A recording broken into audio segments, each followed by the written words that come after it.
Hey, this is Brady and April Unscripted, coming to you directly from Thailand. You have to bear with me today. I'm recording this while I'm walking, so it's a little shaky. You may see me bobbing and weaving through the trees, walking the sidewalks. I'm holding my phone like this because I am walking. I'm actually walking. There's the mountain, ocean over there, doing my morning walks. But anyway, I left off. We were leaving Bonaire, and I'll tell you, we did a lot of research before we started traveling.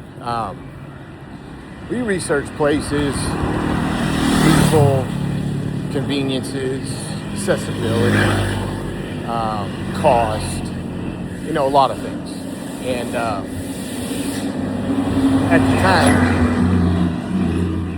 we thought we had a lot of it nailed down, but we knew there would always be little surprises.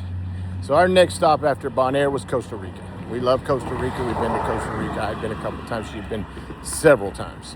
And in general, I guess to be more specific, we went to Tamarindo. Just because it gave us all the conveniences we felt like we may want. But it was close enough or far enough away, or maybe far enough away to a lot of things and close enough to other things that we could get away and we could visit and go explore. So we got us an Airbnb right in Tamarindo, said, hey, this looks good, did a research, flew away, straight from Bonaire. I think we went back to the States for just a few days, maybe a couple weeks, and then we went. When we landed in Costa Rica, now we knew that it was maybe a little bit of the rainy season was left. We were supposed to be in the last month of the rainy season. So prices were a little more forgiving, and we kind of planned it that way. And so, we got time to just kind of go bebop around and drive.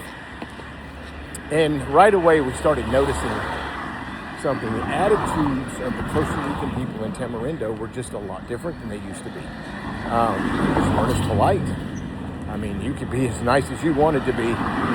They would remind you of anybody in the United States in any business, fast food store, restaurant, whatever. It felt like the U.S. Then you start looking around and you find out, well, it's because it is. The place was just nothing but United States citizens. They had taken over the town. Every business is owned by a U.S. citizen.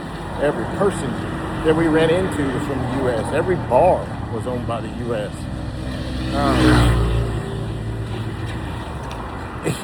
It was like we didn't even leave the U.S. And one day I needed cash, and I went into the center part of town, and right next to the ATM to get money out was a ATM that gives out U.S. dollars. I'm like, okay, so when you're taking in enough U.S. currency, you're literally funneling out U.S. dollars, you might as well just be in the U.S. But no big deal. We were here for 3 months. We were going to try it out. We had a couple other towns we wanted to go stay in while we were there. Little getaways to make Tamarindo our home base. And we traveled around. The attitudes, I will say, of a lot of the people didn't change much because, unfortunately, a lot of Costa Rica is getting bought up by people with money. People are going down there and they're not assimilating; they're just taking over. But we made the best of it, and we enjoyed it. And I guess we were there almost 2 months. Whenever we realized something was not right, it was still raining. We were supposed to be done with the rainy season. It was supposed to be over, and it wasn't. And I'm stepping off the side of the road here because it's a little loud. We are kind of getting busy again here on the island, and traffic's picking up. But anyway, it was not stopping raining, and I guess it started to kind of get a little concerning because we had a little road trip down to a little small town, and I can't remember the name of it, but we were going to get some tattoos done down there. And we drove. It was about 4 hours, I think, away from Tamarindo. And then we're going to stay down there for a few days. The mudslides, the washout roads underwater, the washed out roads was horrible. The mudslides were crazy because, I mean, there was times when we weren't sure on this one road in, one road out, we could get out of places. It kept getting worse. And after 4 days down there, we got back to our Airbnb, and we're relaxing and we're laying there, and I guess Mother Nature said, watch this, I'm not done yet. And they had a record earthquake right off the shore. Shook our house, shook us all, destroyed a lot.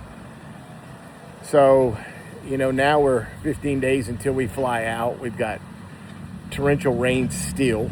We had a few breaks here and there.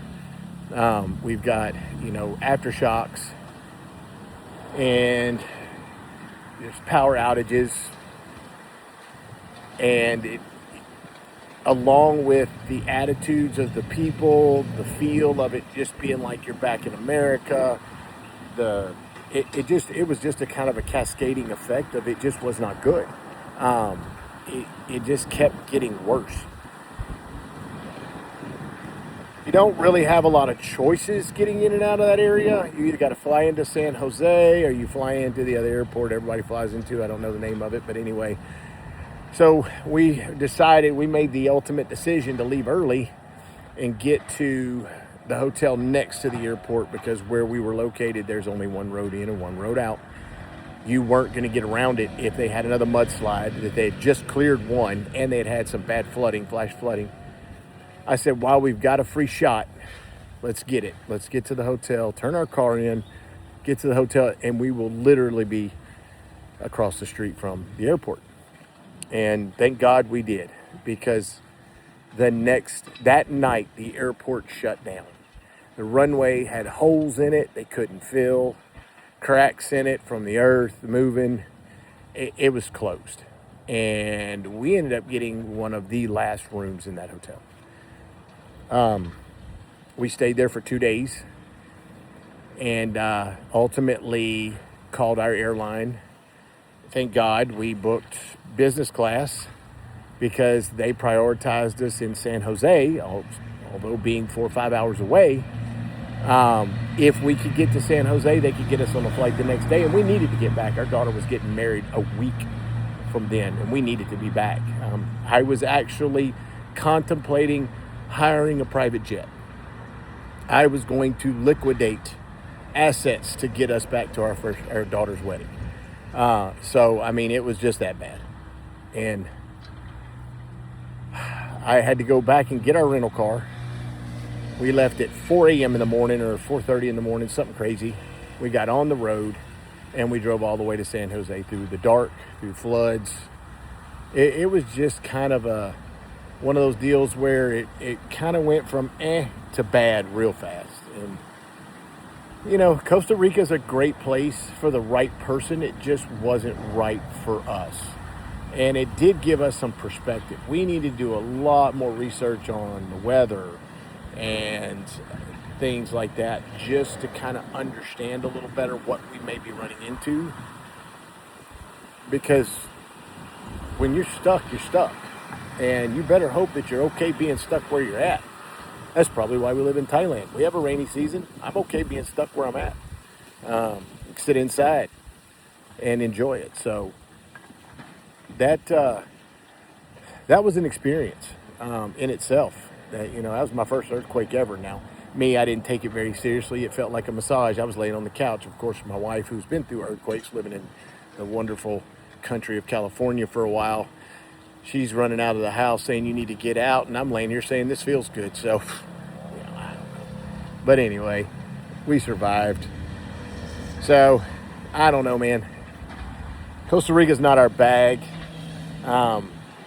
I never wanted to move to a country just to feel like I was back in my home country. I wanted to learn. I wanted to assimilate into something new.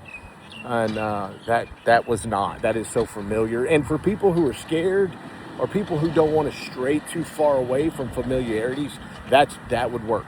Costa Rica would be a good place. I hear Panama is kind of the same way. Of course, Mexico is. you go to the right places in Mexico, you'll run into everything but a Mexican. So it just, it's one of those things where you have to find what's familiar to you. But it did give us a lot of perspective. We did get home. We got settled, made our daughter's wedding, and then we took a month to recollect our thoughts. And we just decided, you know what? The other side of the earth is where we need to go try. So when we left there, we decided, you know what? We got us a one-way ticket and we flew to Vietnam. And I will tell you, you'll want to stay tuned for that, because if things in America bother you, the simple things in America bother you, there's going to be things in Vietnam that will drive you flat crazy. Wonderful country, lovely people, beautiful country. South Vietnam, anyway. North Vietnam, I'm not too happy about that. But anyway, there's some things you'll want to stay tuned for. So anyway, that's Costa Rica in a nutshell. And stay tuned. I'll have some more for you coming soon.